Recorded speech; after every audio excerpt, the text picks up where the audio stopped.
Social media sensation Bigg Boss beauty Ashu Reddy పేరు చెబితే చాలు ఇటు గ్లామర్ అటు కాంట్రవర్సీలు గుర్తొస్తూ ఉంటాయి. ఎప్పుడూ తన హాట్ ఫోటోషూట్స్ మరియు బోల్డ్ స్టేట్మెంట్లతో వార్తల్లో నిలిచే ఈ ముందుగుమ్మ ఇప్పుడు మరో కొత్త అడుగు వేసి అందరినీ ఆశ్చర్యపరుస్తోంది. ఇన్స్టాగ్రామ్ లో తన క్రేజ్ ను క్యాష్ చేసుకునేందుకు ఈమె ఒక సరికొత్త మార్గాన్ని ఎంచుకుంది. అదే పెయిడ్ సబ్స్క్రిప్షన్ ఫీచర్. సాధారణంగా సెలబ్రిటీలు తమ ఫోటోలను వీడియోలను అందరికీ అందుబాటులో ఉండేలా ఇన్స్టాగ్రామ్ లో పోస్ట్ చేస్తారు. కానీ అశు రెడ్డి తన ఎక్స్క్లూజివ్ కంటెంట్ కోసం ఈ పెయిడ్ సర్వీస్ ను ప్రారంభించారు.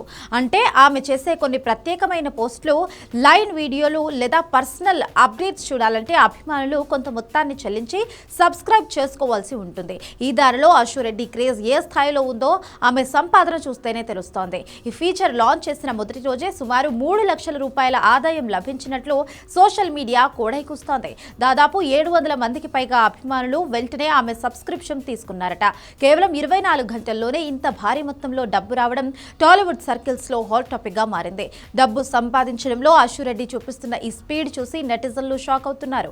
అయితే ఈ విషయంపై సోషల్ మీడియాలో భారీ ఎత్తున విమర్శలు కూడా వస్తున్నాయి. కేవలం డబ్బు సంపాదించడమే ధ్యేయంగా ఇలాంటి ట్రెండ్స్ ను ప్రోత్సహించడం ఎంతవరకు కరెక్ట్ అని చాలా మంది క్వశ్చన్ చేస్తున్నారు. పర్సనల్ అప్డేట్స్ పేరుతో అశు రెడ్డి సోషల్ మీడియాలో అసభ్యతను పెంచుతున్నారు. కేవలం తన గ్లామర్ ను అడ్డు పెట్టుకుని యువత నుంచి డబ్బులు వసూలు చేయడం సరికాదు అనేది విమర్శకుల వాదన.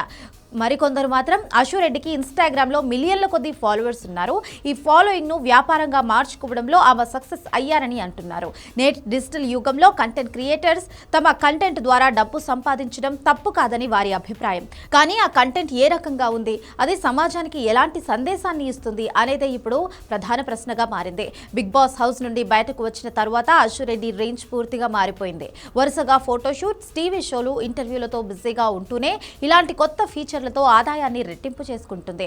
అయితే ఈ విమర్శల పట్ల అశు రెడ్డి ఎలా స్పందిస్తుందో చూడాలి. కేవలం ఆదాయమే లక్ష్యంగా ముందుకు సాగుతుందా, లేక తన కంటెంట్లో ఏవైనా మార్పులు చేస్తుందా అనేది వేచి చూడాలి.